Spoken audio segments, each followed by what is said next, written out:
IB রিক্রুটমেন্টের যে উইংয়েরই হোক, executive হোক, টেকনিক্যাল হোক বা মিনিস্টেরিয়াল, এখন যেহেতু সেইখানে কাজ করা বা সেখানে আগে ক্লিয়ার করা এরকম প্রায় কারোর সাথেই কারোর চেনা পরিচিত বা জানা অনেক দূর পর্যন্ত নেই। আর এই ব্যাপারগুলো সিক্রেটিভ অর্গানাইজেশন কারণে, সিক্রেটিভ জবের কারণে কেউ কোথাও প্রকাশও করে না, এবং করাতে বারণও থাকে। তাই সেই জন্যই হয়তো একমাত্র আমার ক্ষেত্রে জানে বলে চারিদিকের প্রচুর চেনাশোনা লোক, তাদের চেনা লোক, এরকম প্রচুর লোক আমাকে সেই 22 সাল বা ওরকম সময় থেকেই কেউ টেকের ক্যাডারের এক্সাম হোক, JIO1 টেক যেটা নেয়, বা এইদিকে এক্সিকিউটিভ তো বটেই, সেটা সিকিউরিটি অ্যাসিস্ট্যান্ট হোক বা ACIO, সেগুলোর জন্য আমাকে জিজ্ঞেস করে। এবার আমি যতটুকু পারার সেটুকুলো তো ভিডিওতে বলেইছি, সেইগুলো বারবার একই জিনিস যাতে না বলতেও হয় লোককে, বা বলতে হয়েওছে। আমি সদ্যই ভিডিও বানিয়েছি, আজ অবধি তো সবসময় বলতে হয়, ভিডিও দেখেও হয়তো সবার ক্লিয়ার হয় না। কিন্তু তার বাইরেও SSC PSC মানে WBPSC এবং RRB এদের অনেক এক্সামই তার বাইরেও, আর এগুলোর মধ্যে তো বটেই। আমি যেহেতু ক্লিয়ার করেছি অলমোস্ট যতগুলোর পরীক্ষায় আমি বসেছি, স্কিপ করিনি শেষমেশ কোনো না কোনো স্টেজ, সেগুলোর অলমোস্ট 90% বা ওরকমই আমি ক্লিয়ার করেছি। সেই কারণে হয়তো আমাকেও অন্যান্য জিনিসগুলোর সম্পর্কেও মাঝে মাঝে প্রায় বিভিন্ন লোক কী স্ট্র্যাটেজি ছিল, কী করেছে, এগুলো জিজ্ঞেস করে। কিন্তু মুশকিল হচ্ছে এগুলোর উত্তর কেন আমার পক্ষে দেওয়াটা ভীষণ কঠিন এবং লেংদি ভীষণ হবে, এর উত্তর ভীষণ জটিল হবে।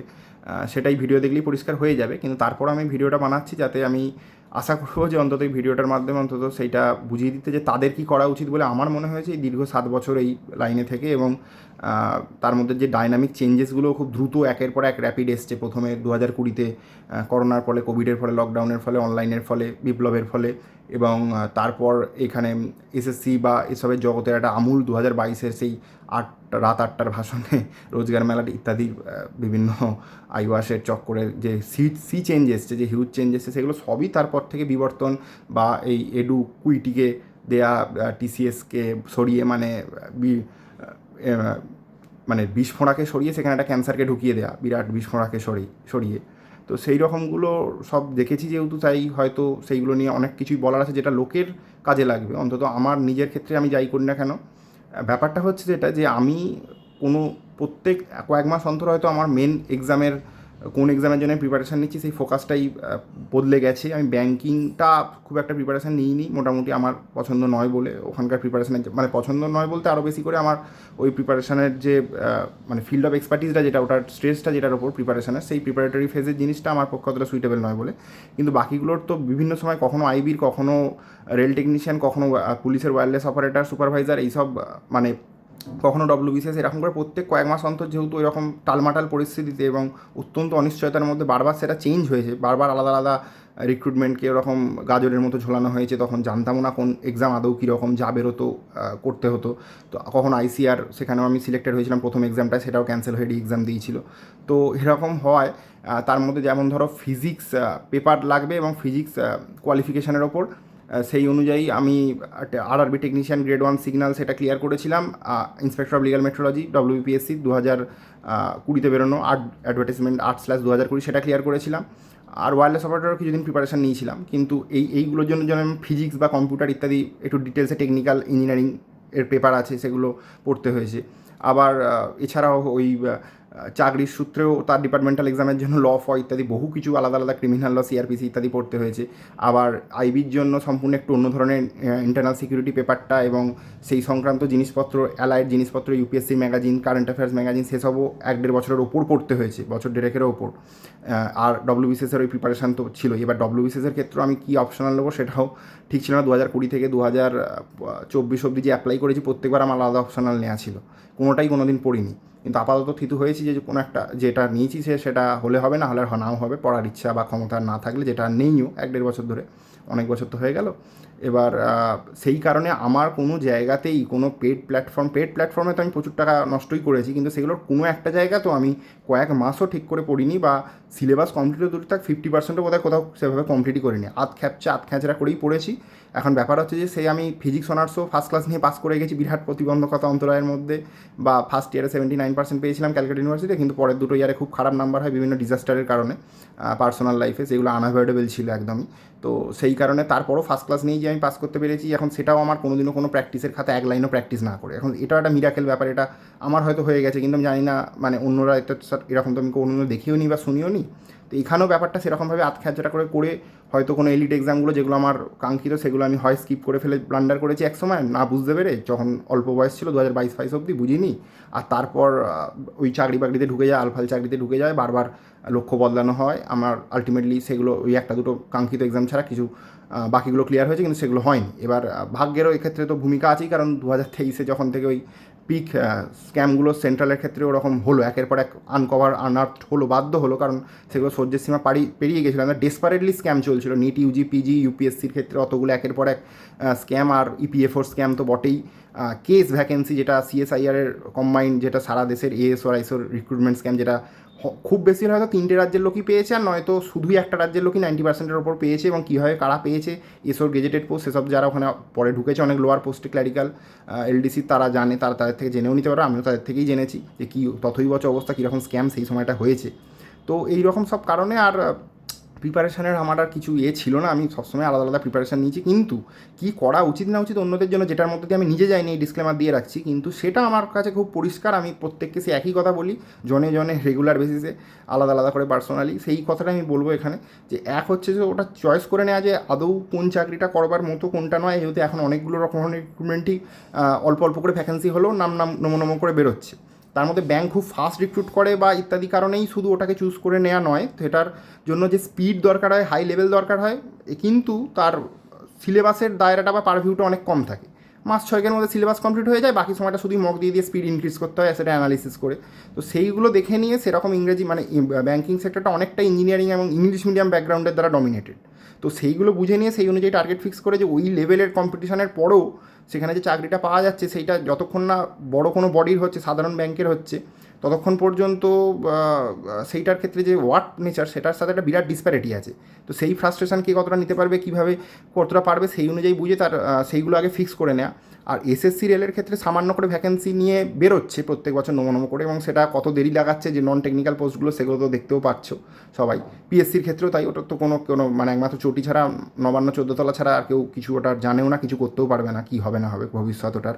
কোনো বিশ্বের সেরা জ্যোতিষীও ওখানে আরামসে ফেল করে যাবে, খুব সহজে এক্সপোজ হয়ে যাবে যে জ্যোতিষটা কীরকম ভাঁওতাবাজি, খুব সহজেই এই ধরনের বিষয়গুলোতে, স্টক মার্কেট বা এই ধরনের বিষয়গুলোতে। যদি কেউ পিএসসির অ্যাসপিরেন্ট মেনলি হয় ডব্লিউবিসিএসের ক্ষেত্রে, তো ডব্লিউবিসিএসটাই যেহেতু একটু হলেও অ্যাডভার্টিসমেন্ট তবু বেরোচ্ছে অল্প অল্প করে হলেও, এবং মাঝখানে কয়েকটা বছর গাব হয়ে যাওয়াতেও ধীরে ধীরে, যেমন 2024-এর এখনও কিছুই হয়নি, জাস্ট অ্যাপ্লিকেশনটাই হয়েছে, 25-এর তো ইন্ডিকেটিভ বেরিয়েছে, নোটিফিকেশান বেরোয়নি। তো সেই ক্ষেত্রে আমি একটা জিনিস বলবো যে ওই 2020 বা ম্যাক্স টু ম্যাক্স 21 অবধি যারা প্রিপারেশান নিয়েছে তাদের, আমি 2021-এর আমি 2020-র ডব্লিউবিসিএসে 122.33 পেয়েছিলাম, 187 ইউআর কাট অফ গেছিলো, হিস্টোরিক্যাল হাই। তার আগে উদ্যান পালন প্রযুক্তি একটা আমার দেওয়া এক্সাম ছিল পিএসসি, সেখানে আমি 75 পেয়েছিলাম, 77 ইউআর কাট অফ গেছিলো, সেটা 2019-এর 35/2019 অ্যাডভার্টিসমেন্ট নাম্বার ছিল। তো এরকমভাবে তারপর 2021-এর আমি প্রিলিমস ক্লিয়ার করি, কিন্তু মেন স্কিপ করে যাই কিছু কারণে। সেরকমই সিজিএল 2022-এর মেন্সও আমি স্কিপ করে যাই, যেটা দুর্গাপুরে পড়ে গেছিলো, কলকাতায় পড়লে হয়তো করতাম না, তখন একটা সার্ভিসে ছিলাম। এবার এইখানে এই পিএসসির ক্ষেত্রে 2020-21 অবধি যারা প্রিপারেশান নিয়েছে তাদের যে মেন্সের জন্য যে জিএসের এমসিকিউ পেপারের প্রিপারেশান, আমার মনে হয়েছে এখন আর সেটা অতটা ম্যান্ডেটরি নয়। বিশেষ করে এখন পিএসসিও অনেকটা ঝুঁকেছে সেন্ট্রালের দিকে পুশ করার জন্য। বিরাট একটা মানে মেন্সের কোয়েশ্চেনের এমসিকিউতে বিশেষ করে ম্যাথ জিআইয়ের যে ডাইভার্সিটি বেড়েছে, যেটা আগে ওই পাটিগণিতের পরপর 7-8টা কোয়েশ্চেন দিত, তো একই চ্যাপ্টার থেকে 7-8টা দিত, নাম ফিগার পাল্টে অত্যন্ত তাড়াহুড়োয় বিশ্রীভাবে মানে কাজটা কোনো ক্রমে সারার জন্য। সেই জিনিসটা এখন অনেক বদল এসছে। এখন লেভেল অবশ্যই সিজিএল বা ওসবের মতো এসএসসির মতো অত হাই নয়, অত জটিল ক্যালকুলেশন বা ওরকম ব্যাপার নেই, কিন্তু তাহলেও ডাইভার্সিটি অনেক বেড়ে গেছে। কোঅর্ডিনেট জিওমেট্রি বা অন্যান্য জিওমেট্রি অ্যাডভান্সের নাম্বার সিস্টেম, এগুলো থেকেও অনেক বেশি কোয়েশ্চেন আসছে। ওই পাটিগণিতের একঘেয়ে জিনিসপত্র খুব বেশি আগের মতো আর আসছে না। এবং একই সাথে ম্যাথ জিআইয়ের ওই পারভিউটা অনেক বাড়ার সাথে সাথে মানে জিএস যে পেপারগুলো, মানে আর্টসের যেগুলো পলিটি, ইকোনমি, হিস্ট্রি, জিওগ্রাফি, এগুলোর লেভেল কিন্তু আগের তুলনায় অনেকটা কমেছেই আমি বলবো। 2020-21 অবধি এগুলোতে মানে অ্যাডভান্স লেভেলের বিরাট, মানে যেগুলোর জন্য লাগবে আলাদা করে নিবিড় ডব্লিউবিসিএসের প্রিপারেশান এমসিকিউয়ের, সেইগুলো জায়গা কিন্তু অনেক কমে গেছে। আমি নিজেও সেইভাবেই 2023-এর মেন্স ক্লিয়ার করেছি যথেষ্ট ভালো নাম্বার নিয়ে, বা ইন্টারভিউ দিয়ে এলাম কিছুদিন আগে। কিন্তু সেই জায়গাটা কিন্তু অনেক চেঞ্জ হয়েছে। তাই এখন মানে অন্তত জিএসের প্রিপারেশানটা কমন নিয়ে কাজ করে ফেলা সম্ভব। এবং ডেসক্রিপটিভ যে কম্পালসারি বাংলা ইংরেজি পেপার সেটার কিন্তু স্ট্রেস অনেক বেড়েছে আগের তুলনায়। আগে একটা সময় অবধি 2015, 16, 17 অবধি ওই ডেসক্রিপটিভে এমন কিছু নাম্বার উঠতো না, সেটা নির্ণায়ক ছিল না, সেটাই মোটামুটি একটা অ্যাভারেজের ওপর নাম্বার পেলেই বাকিগুলোর ওপরই ডিসাইড হতো।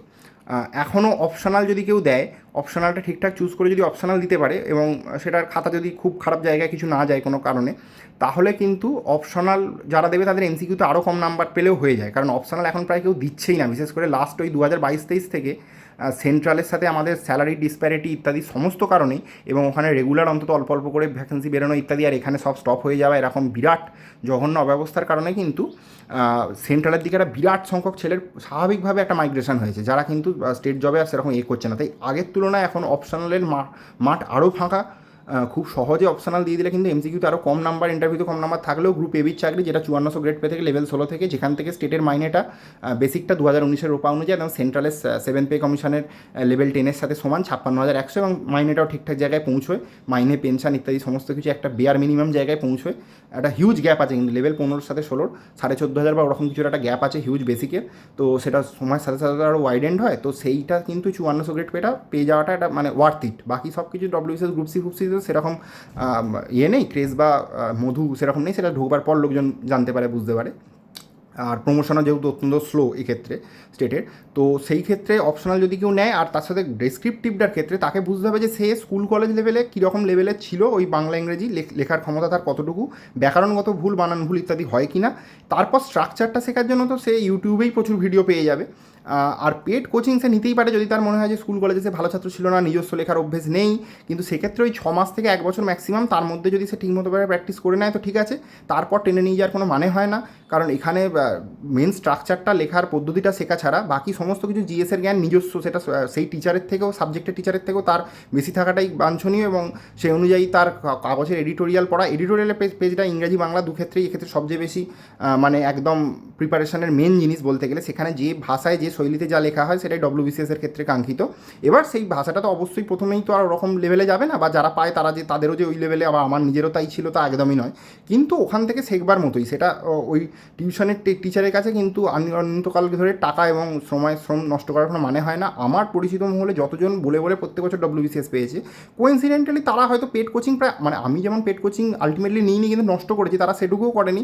এবার তাদের সেরকম, প্রথম কথা হচ্ছে তাদের স্বাভাবিক লেখার ক্ষমতাই সেরকম ভালো ছিল, এটা ঘটনা, তারা সেটা নিজেরাও জানতো, আর সেই কারণে আরও বেশি এই সব নিয়ে মাথাও ঘামায়নি, আর নিজেদের সার্কেলের মধ্যে এ করে তারা প্রত্যেকেই ওরকম খুব সহজে পেয়ে গেছে, আর কেউ কেউ তো কাঙ্ক্ষিত পোস্ট পাচ্ছে না বলে পরপর কয়েক বছরও পেয়েছে। এখন তাদের কাছে বেঙ্গলি ইংরাজিটা অত বড় ইস্যু ছিল না, কিন্তু যদি কারোর কাছে থাকে তাহলে তাকে প্রথমে ব্যাকরণগত ভুল আর ওই বানান ভুল ওইগুলো পুরোপুরি অ্যাভয়েড করতে হবে, তারপর স্ট্রাকচার লেখাটা ইউটিউবের অজস্র হাজার হাজার ভিডিও থেকেও সে শিখে নিতে পারে, আর তারপর ইস্যু ভিত্তিক জ্ঞান তাকে ওইভাবে অর্জন করতে হবে, যেটার মেন সোর্স কাগজের এডিটোরিয়ালের পেজগুলো বিশেষ করে। আর এছাড়াও বিভিন্ন ম্যাগাজিন বা ওই সবগুলো তো ওরকম ওনারা লেখেনি, বা ভিডিও ইউটিউবে যখন যেগুলো বিশ্লেষণমূলক করেন বিভিন্ন নিয়ে, সেগুলো তাদের সেইভাবে প্রিপেয়ার করতে হবে। এসএসসি আর রেলের ক্ষেত্রে তফাৎটা মেন দুটো, যে একটাই জায়গাতে যে ইংরেজিটা এসএসসিতে আছে এবং ভালো রকম গুরুত্ব আছে, কিন্তু রেলে কিছু কারণবশত সেটা আজ অবধি নেই। রেলের মতো একটা জায়গা যেটা অবিশ্বাস্য, সেটা কোন রাজ্যের লবি বা কাদের লবিতে এটা হয়েছে, কাদের সুবিধার জন্য, সেটা তো একটু সমজদার হলে সে নিশ্চয়ই বুঝে যাবে। আর এসএসসি তো কোনো একটা এরকমই কারণে হয়তো ক্রমশ জিএসের একদম ভয়ঙ্কর লেভেলের মানে লেভেল বেড়েছে লাস্ট 4-5 বছরের, কিন্তু আশ্চর্যজনকভাবে লাস্ট 4-5 বছরে ইংরেজির লেভেল অত্যন্ত জলভাত হয়েছে এসএসসিতে। তো এবার সেটাও কেন, কি তার পেছনে কারণ, কাদের সুবিধা হয় এতে, বা স্ক্যাম করতে কতটা কি সুবিধা হয় এতে, এই সবগুলো এখন তারা বুঝে যাবেই, যাদের বোঝার আছে যথেষ্ট চেষ্টা করলেই বুঝতে পারবে। কিন্তু এটা জগতে একটা হিউজ চেঞ্জ হয়েছে। এসএসসিতে সিজিএলে যে মনোপলি ছিল ম্যাথ আর ইংরাজি শুধুমাত্র, আর কোনো সাবজেক্ট ছিল না, 200 বোধহয় 400 নম্বর বা এরকম ছিল, সেটা তো 22 থেকে মানে পুরো বদলে গেছে। সেখানে জিএসে ঢুকেছে, সব কিছুই মেন্সে ঢুকেছে, কিন্তু জিএসের প্যাটার্ন এমনভাবে কোয়েশ্চেনগুলো হচ্ছে জিকেসি এর, যে খুব বেশি কোয়েশ্চেন, অন্তত 50%-এর মতো কোয়েশ্চেন সেই চিরাচরিত কোয়েশ্চেন হচ্ছেও না, সেগুলো ঠিক অ্যাটেম্প করার মতো নয় বেশিরভাগ ক্ষেত্রে। তো সেটার পেছনে খুব বেশি টাইম দিয়ে জিএসের পেছনে কিন্তু আদৌ সেই এক্সামে তুক্কাই লাগাবে। কম্পিউটারও এতটা অনিশ্চিত হয়ে গেছে এবারে সিজিএলের পর, দেখেই নিয়েছে যে যারা টেকনিক্যাল লাইনের নয়, ইঞ্জিনিয়ারিং বা কম্পিউটার সায়েন্সের ব্যাকগ্রাউন্ডের নয়, তাদের পক্ষে ওটা তৈরি করাই বিরাট চাপের হয়ে যাচ্ছে। তো কোনবারে যে কিসে বাঁচ দেবে কেউ জানেও না। এখন এই জিএসের ক্ষেত্রে খুব বেশি টাইম নষ্ট করার কোনো মানে হয় না, কিন্তু বেসিক যেটুকু চিরাচরিত স্ট্রাকচার পড়া সেটা পড়ে নিয়ে বাকিটা এবার অপশান এলিমিনেশান আর ওই নিজের রিস্ক টেকিং সিচুয়েশানটা জাজ করে যে কত নাম্বার আমার আসছে কি আসছে কতটা আমি নেবো, সেই অনুযায়ী তাকে এই অপশান এলিমিনেশন এই ইত্যাদির ওপর ভরসা করে আলটিমেটলি জিকেসিটা তৈরি করতে হবে। কিন্তু সেটা ওই স্টেট পিসিএসের সাথে অনেকটা টেস্ট পিএসসি আমাদের ডব্লিউবিসিএস এর প্রিপারেশনের সাথে আমি বলেই দিলাম যে এসএসসির সেক্ষেত্রে নিলে বরঞ্চ অনেক বিনা পয়সা তো ইউটিউব থেকে হয়ে যাবে, এবং যদি নাও হয় তাহলে সে আরামসে টেলিগ্রাম থেকেও বা অন্য জায়গা থেকে হোক যে কোনো একটা ঠিকঠাক প্ল্যাটফর্মে যেগুলো পপুলার এখন চলছে মার্কেটে, যেগুলো খালি বদলেও যায়, পারমার হোক এই হোক সেই হোক, তো জিএসের নলেজ সব জায়গা থেকে নিতে হয় এবং ফেসবুক সব জায়গার মক থেকে সেগুলোর নলেজ নিয়ে রাখতে হয়। জিএসের কোনো কয়েক মাস পর থেকেই জিএসের মকও দিতে হয় চ্যাপ্টার ওয়াইজ বা সব অনুযায়ী, সেইভাবে সমস্ত কিছুই জিএসের পার্ট। মানে জিএসের মধ্যে ওরকম বাদ বিচার এইটা স্ট্রাকচারালি পড়বো শুধু এরকম নয়, কানেক্ট করে পড়া জিকের সাথে সিএস, সেটাই একমাত্র মুখস্থ করার উপায়। ওটার পেছনে খুব বেশি মানে রিস্ক রিওয়ার্ড রেশিওটা খুব পুরো। এবার বাকি যেটা রয়েছে জিআই ফিআই এসবের ক্ষেত্রে এখন অনেক বেশি ডাইভার্সিফাইড একটু হলেও আগের তুলনায় হয়েছে। ক্রিটিক্যাল রিজনিং যেগুলো ব্যাংকে হয়তো আগে আরও বেশি আসতো, সেখান থেকে এখানেও অনেক বেশি নেওয়া হচ্ছে, বিশেষ করে মেন্সে। ডিসিশন মেকিং যেগুলোতে দেখা হয়, এই ক্রিটিক্যাল রিজনিংয়ের অ্যানালিটিক্যাল রিজনিংয়ের চ্যাপ্টারগুলো যতগুলো আছে সেইগুলো এখন লেটেস্ট ট্রেন্ডে চলছে, সেগুলো বেড়েছে, বা মেশিন ইনপুটের মতো কিছু চ্যাপ্টার। আর এসএসসি মানে সেন্ট্রালের এক্সামগুলোর ক্ষেত্রে বিশেষ করে ক্লকের কোয়েশ্চেন প্রায় আর সেরকম আসছেই না, যেটা আগে বা এখনও ডব্লিউবিসিএসের ক্ষেত্রে পিএসসির ক্ষেত্রে আসে অনেক বেশি। তো ক্যালেন্ডার একটু কম আসছে, বা ক্যালেন্ডারের সেই জটিল ক্যালকুলেশনের এগুলো লম্বা লেংদি ক্যালকুলেশনারগুলো অতটা আসছে না, কিন্তু ডাইভার্সিফাইড হয়ে অনেক বেশি, বা আগের মতো মিসিং নাম্বারের ওই হাজারো রকম যেগুলো ডব্লিউবিসিএস হয়তো এখনও আসে মাঝে সাঝে, সেইগুলোর ওই হাজারো রকম মিসিং নাম্বারের সেগুলোর গুরুত্ব অনেকটা কমে গেছে। এর বাইরে যেটা রয়েছে সেটা হচ্ছে ইংরাজির এই ইংরাজি প্রিপারেশানটার জন্য কোনো পেড কোচিংয়ের অ্যাকচুয়ালি কোনো প্রয়োজন নেই। আমান বসির স্যার গ্রামারের ফ্রি প্লেলিস্ট, প্র্যাকটিস সেট সব রয়েছে। রিডিং কম্প্রিহেনশনেরও তিনি মেন জিনিসগুলো সমস্ত দিয়েছেন, এর বাইরে অন্য টিচাররাও দিয়েছে, রানী ম্যাডাম হোক বা ওখানে নিতু ম্যাডাম হোক, এদের প্রত্যেকের মানে আনলিমিটেড ইনফাইনাইট ভিডিও আছে। নিমিষা ম্যাডামের রয়েছে, তো সেখান থেকে ভোকাবুলারিও প্র্যাকটিস করার মানে অ্যাম্পেল বা সারপ্লাস সোর্সেস আছে। তো তারপর ইংরাজির কোনো পেড কোচিং নেওয়ার প্রয়োজনই হয় না, যদি না কারোর খুব বেশি দুর্বলতা থাকে, তাহলে তো তাকে ওই লেভেলের মানে আমান হোসেন স্যারের গ্রামার প্লেলিস্ট হোক বা অন্য কারোর গ্রামারের যে ম্যারাথন পুরো কমপ্লিট পড়ানো আছে, নিমিষা ম্যাডাম হোক যার হোক, তো সেইগুলো দেখেও তার করা মুশকিল, কারণ তার সে যদি ছোটো থেকে জন্মগতভাবে বা স্কুল থেকে যদি তার একদম দুর্বলতা থাকে, তাহলে তো তাকে আরও বেসিক থেকে বুঝতে হবে। যদিও এখানে যথেষ্ট বেসিক থেকেই বোঝানো হয়, তো সেগুলো তারা দেখতে পারে। ইংরেজির পেড কোচিংয়ের ওই কারণেই কোনো বিশেষ কোনো মানে নেই। এর বাইরে অঙ্কের ক্ষেত্রেও যেহেতু এসএসসির বা সেন্ট্রাল লেভেলটা অনেক হাই, তাই ডব্লিউবিসিএসের জন্য আলাদা করে অঙ্কের পড়ার কোনো মানে বিশেষ নেই। সেন্ট্রালের লেভেলে যতগুলো এমনকি ছোটো পরীক্ষাও আছে, এমটিএস সিএইচএসএল ইত্যাদিগুলো, সেইগুলো বা এসএসসি জিডি, সেগুলোর যে লেভেল সেটাই ডব্লিউবিসিএসের পক্ষে এনাফ। এবার সেইগুলোর জন্য এনাফ ফ্রি প্লেলিস্ট রয়েইছে, সেগুলোর জন্য ইনফাইনাইট নাম্বার অফ ভিডিওস ইউটিউবে অ্যাভেলেবেল, যেগুলো যথেষ্ট তাদের মধ্যে পপুলার টিচার যারা, তাদের যে কার্ডটা যার শ্যুট হবে সেখানে থেকেই সে তৈরি করে নিতেই পারবে। এখন সোর্সেসের ক্ষেত্রে লোককে একটু নিজেকে বুঝে নিতেই হবে, কারণ টেক্সট বুক একটু অ্যাফোর্ডেবল প্রাইসের মধ্যে, তবু আগে তো অনেক বেশি অ্যাফোর্ডেবল ছিল, এখন তবু নানা রকম হাজারো আলফাল প্ল্যান করে অনেক বেশি এক্সপেন্সিভ হয়ে গেছে পপুলারিটিকে কাজে লাগিয়ে। তো সেখানে যেহেতু মোটামুটি 1,000 তলায় অনেকগুলো এক্সাম তবু পাওয়া যায়, তাই সেইটা একটু অ্যাফোর্ডেবল প্রথম দিকে বিগিনার্সের জন্য, সেটাই এনাফ। এবার অলিভ বোর্ড এগুলো যারা যখন মেন্স লেভেলের একদম সিরিয়াস ক্যান্ডিডেট হয়ে যাবে, মেন্সের ডাক পাবে, অলিভ বোর্ড এসএসসি আরআরবির জন্য তারা করে দেখতে পারে অবশ্যই। এছাড়াও তাদের লাইভ টেস্টগুলো প্রায় সবারই সপ্তাহে একটা করে উইকলি লাইভ টেস্ট তো হয়ই মিনিমাম, সেগুলো দ্য পান্ডিত বা ইত্যাদি সবার যেগুলো তারা দিয়ে দেখতে পারে, আরবি সেগুলো সবটাই কম বেশি লাভবান হবে। তবে পেড একটার বেশি নেওয়ার সেক্ষেত্রে প্রয়োজনও নেই, যে কোনোটা যেটা সবচেয়ে অ্যাফোর্ডেবল একটু রেপুটেড সেটা ছাড়া মক টেস্ট নেওয়ার প্রয়োজনও নেই। ডব্লিউবিসিএসের ক্ষেত্রে তো মানে ভুয়ো ইনস্টিটিউট আর দাদা কালচার তো মানে ভর্তি অন্তত এতদিন অবধিও ছিল। লাস্ট 2-1 বছরে যদি একটু কিছু জেনুইন লোকেরা পেয়েও থাকেন, তার আগে পর্যন্ত তো মানে ডব্লিউবিসিএস ছেড়ে দিয়ে দাদা বা ডব্লিউবিসিএস সাথে চালানো ইউটিউব চ্যানেল কোচিং চালানো সেই সমস্ত দাদা দিদিদের যে একটা জঘন্য একটা র্যাকেট সিন্ডিকেট, তারা প্রত্যেকেই এত বেশি উচ্চাকাঙ্ক্ষা, কেউ বোধহয় কারোর সাথে কোলাবও করতো না, নিজেরাই এক একটা করে সেরকম অপচেষ্টা যারা নিজেদের মানে লোগো আইকনগুলো পর্যন্ত রাজ্য সরকারের ক্রেতা সুরক্ষা দপ্তরের মেলা থেকে, ক্রেতা সুরক্ষা মেলা থেকে টুগলি করেছে, দিয়ে অন্যদের হাজারো দোষ ধরে যায়। সেসব জায়গায় আমিও বা অনেকেই আমার বন্ধুরা প্রচুর টাকা পয়সা নষ্ট করেছে। তো সেসব জায়গায় কে কী করবে, এখন কি চলছে মার্কেটে, কি উঠছে, কার কথায় গলে যাবে, কতটা কি আমাদের মতো ব্লান্ডার করবে, সেগুলো কিছু পাল্টেছে কিনা, এখন সেটা ভালো সাবজেক্ট ওয়াইজ টিচার এনে সেগুলো তারা নিজেরা দেখে নিক। কিন্তু ডাব্লিউবিসিএসের ফেলঘরিয়া বেস যেগুলো কোচিং সেন্টার আছে, সেগুলো যদি কেউ পারে, অফলাইনটাই সেখানে মেন মানে ডব্লিউবিসিএসের জন্য যদি পড়তেই হয় কোচিং নিয়ে, তাহলে হয় অফলাইন পড়ুক, আর অনলাইনে যদি পড়তে হয় তাহলে ডব্লিউবিসিএসের জন্য পড়লেও সেটা সেন্ট্রালে দিল্লির স্যারেদের থেকে করা অনেক বেশি অ্যাফোর্ডেবল এবং অনেক বেশি অ্যাডভাইজেবলও। খালি ওখানে ডেসক্রিপটিভের প্রিপারেশনটা তো হবে না। সেটা বাদ দিয়ে এবার ডেসক্রিপটিভ আবার এসএসসি থেকে তুলেও দেওয়া হয়েছে, ইংলিশটুকু যেটুকু ছিল সেটাও তুলে দেওয়া হয়েছে 2022 থেকে, ওই যখন চেঞ্জটা আনা হলো, রোজগার মেলা যেগুলো আনা হলো লোককে আইওয়াশ করানোর জন্য, যেখানে এক্সট্রা ডিপার্টমেন্টাল চাকরি, একদম মজদুরির চাকরি, জিডিএসের চাকরিকেও আরামসে, যেখানে লোকের মুখে হাসিই ফোটে না ওটা পেয়ে কোনোভাবেই, মিষ্টিও খাওয়া হয় না বাড়িতে ম্যাক্সিমাম বাড়িতে। তো সেখানেও সেরকম একটা ফালতু জঘন্য রিক্রুটমেন্টেও সেখানে নিয়োগপত্র দেওয়া হয় শুধু সংখ্যা বাড়ানোর জন্য। সিএইচএসএল থেকে পোস্টাল অ্যাসিস্ট্যান্ট, শর্টিং অ্যাসিস্ট্যান্টের মতো পোস্টকে তুলে নিয়ে আসা হয় সিজিএলে, শুধু ম্যাক্সিমাম ভ্যাকেন্সি যাতে সিজিএলের দেখানো যায়, রেকর্ড ভ্যাকেন্সি। তো এইরকম সমস্ত যখন থেকে হলো তখন থেকে তো ডেসক্রিপটিভও তুলে দিল, তার আগে আবার ডেসক্রিপটিভে ইউএফএম নামক একটা বিস্ফোড়া ছিল, সেটাকে সংশোধনের বদলে সেটাকে পুরো তুলেই দিল। ঠিক আছে, সেটা প্রসেস কী ফাস্ট হলো আমি জানি না, তারপর থেকে প্রসেস কী ভালো হলো। আর ওই সব নাইস ফাইস ন্যাড়ামুন্ডাস ইনস্টিটিউট অফ কম্পিটিটিভ এক্সপ্লয়টেশন ওইসবের চক্করে বাকিদের শুনে যদি কেউ যায়ও, তাহলে সে একটু দেখে নিক তার আগে অন্তত যে লাস্ট যখন বিজেমূল আমল আসার আগে যখন চাকরিতে জোগাড় ছিল তখন না হয় তাদের এত ইয়ে ছিল, এখন যারা পড়ছে তাদের 1%ও পাচ্ছে কি না, বা সেরকম কোনো ইয়ে রয়েছে কি না যে যার যে কম্পালশন থেকে তারা বোকার মতো এই টাকাগুলো প্রত্যেকবার হ্যামলিনের বাসিওয়ালার মতো দিয়ে আসবে। এবং সেক্ষেত্রেও ওই তাদের একদম যে কদর্য বিজনেস পলিসি সেগুলো একটু ভেতর থেকে যদি ঘনিষ্ঠ কেউ থাকে সেখানে এক্সপ্লয়েটেড হওয়া লাস্ট 5-6 বছরে, তাদের থেকে একটু জেনে নিক। আমার তো অনেকে ছিল বলে আমি তবু জেনেছিলাম, যদিও আমি সেখানে অন্য খাতে অনেক টাকাই মোটামুটি 20-25 হাজার টাকা নষ্ট করেছি, কিন্তু অন্তত লাখ লাখ টাকা যেটা মূলত সবাই করে সেইটা অন্তত করিনি।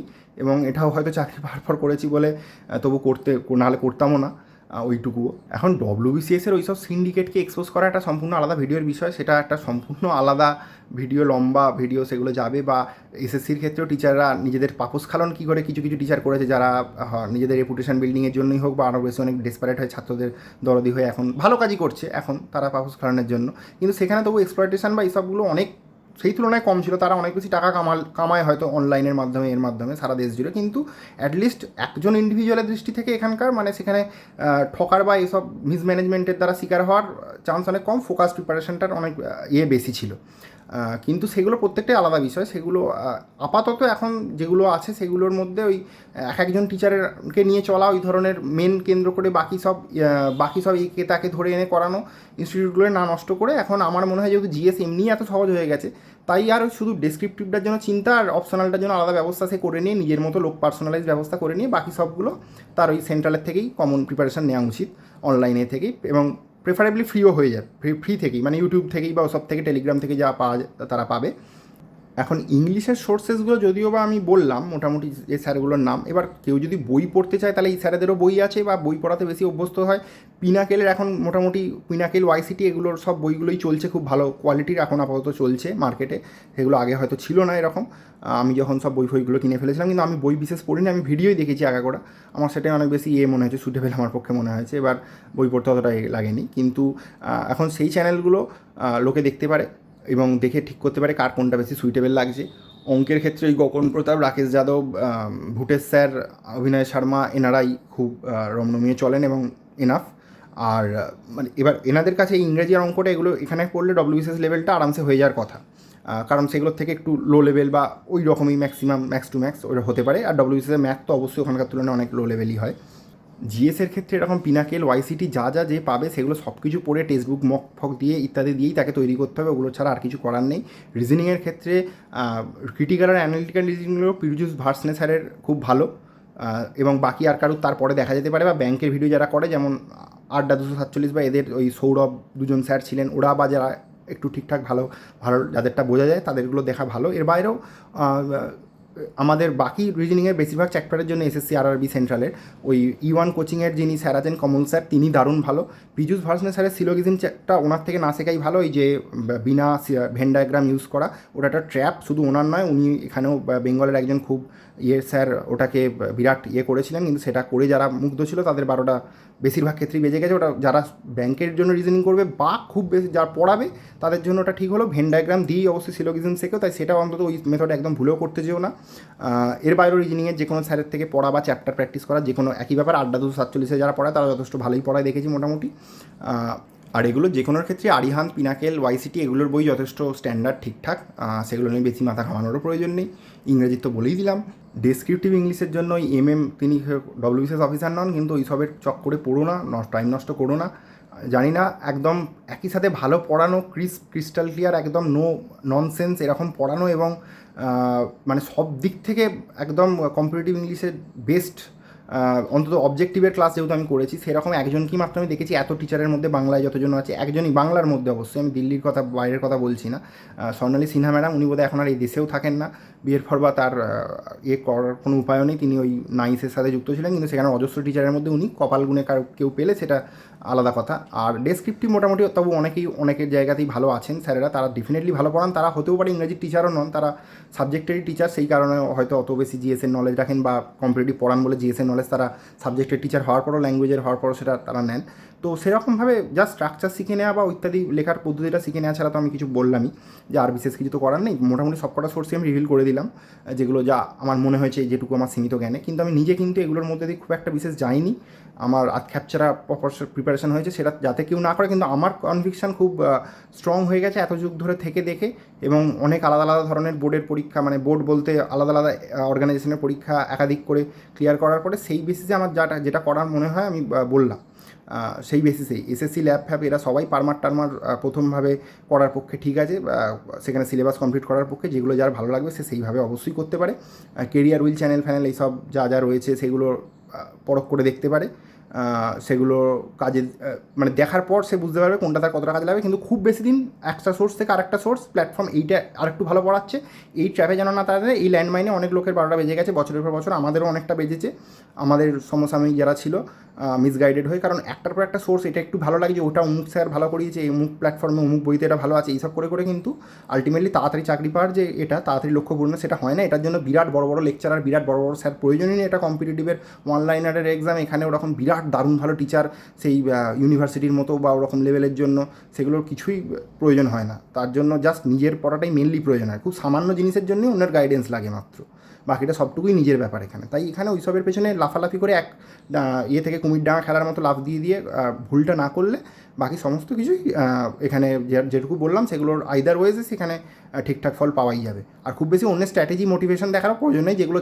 যাদের সেগুলো প্রয়োজন হয় তারা আদৌ বোধহয় বেশিরভাগই ক্লিয়ার করতে পারে 90% উপর সেই ধরনের লোকেরা, যাদের রেগুলার বেসে মোটিভেশন আর ওই সব ইয়ের প্রয়োজন হয় অন্য স্ট্র্যাটেজি।